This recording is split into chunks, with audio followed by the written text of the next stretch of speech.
बिस्मिल्लाहिर्रहमानिर्रहीम।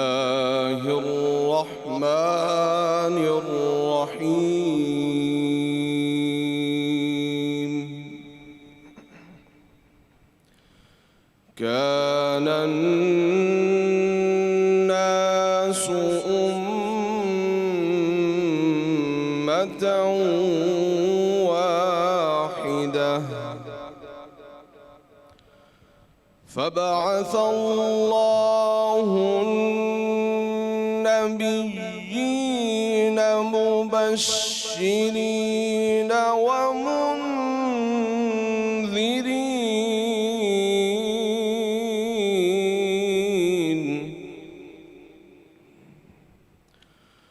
व अंज़ल मअहुमुल किताब बिल-हक़्क़ि लियहकुम बैनन नासि फ़ीमा इख़्तलफ़ू फ़ीह